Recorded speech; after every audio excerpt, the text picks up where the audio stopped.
Hi, it's Orchid from Oneness, a Freedom to be Happy and Healthy, Wealthy and Healed movement. And you are listening to a training series on the Awakened Imagination Challenge. And welcome to today's exciting session 16. Today we're going to talk about the impact of conversations that we overhear. We call it talk radio. But before we start, repeat after me.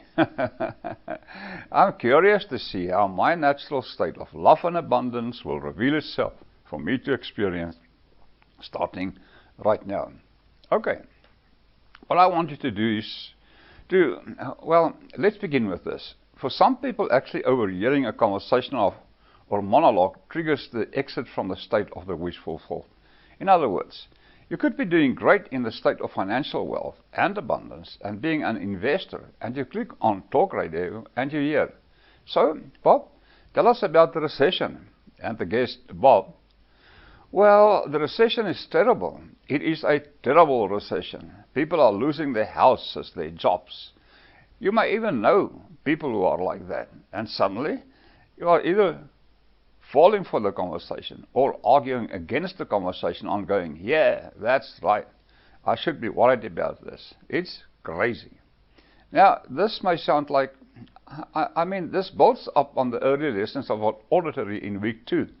But this is a slightly different one because we want you to notice how susceptible you are to overhearing a conversation.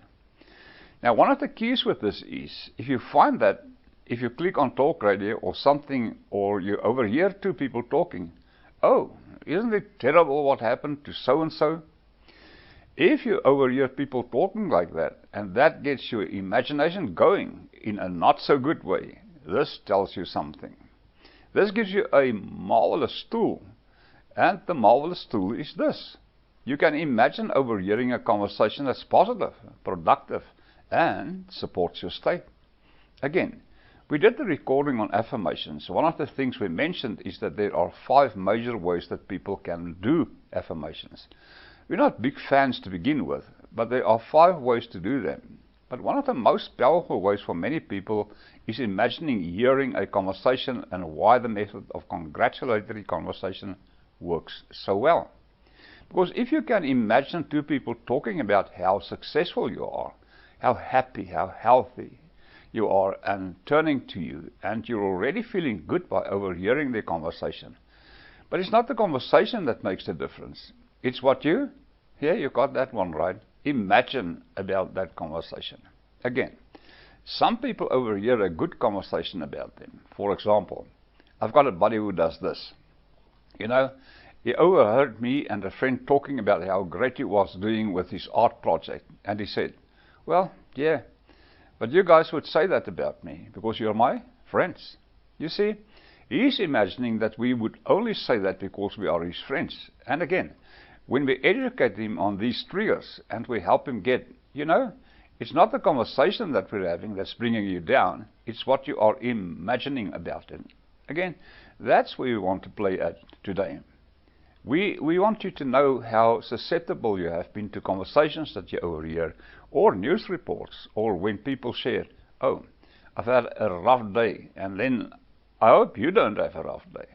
It's almost like when you overhear somebody talking, or if you notice people talking. Like, I've got 2 friends on Facebook, and they were going back and forth one day, and people are joining in a conversation about how the conversation was bringing them down, and it's like, no, the conversation isn't bringing you down.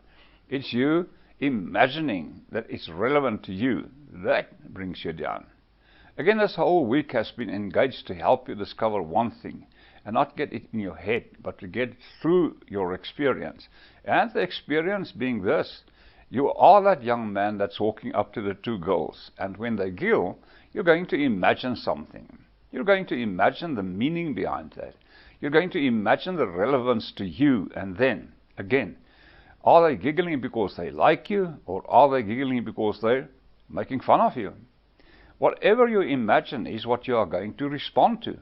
You are not responding to the giggle. You're responding to what you are imagining, the meaning you are applying to it through your imagination. So, go listen to some talk radio, eavesdrop on some communication somewhere, somehow, and just notice. Do you just suck into that? Did you get sucked into it in a way that you argue about it? Sucked into it in a way that brings you down? How susceptible are you like that? And again, this is a little nugget because it tells you if you want to, you can imagine a conversation about you. And again, this is part of the reason that sometimes it works. Some people do. I imagine creative conversation, but I know they aren't real. Well, what is real is the imagination. And think about it. If you are responding to your imagination, that is what is real to you.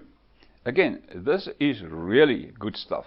We're creating some wonderful stuff here. So remember today, use your phrase from week 2 again. This blank does not mean anything. This conversation, this talk radio show, what it's saying does not mean anything. It does not mean what I imagine it does. Okay, that's it for now. See you tomorrow, and remember to have fun.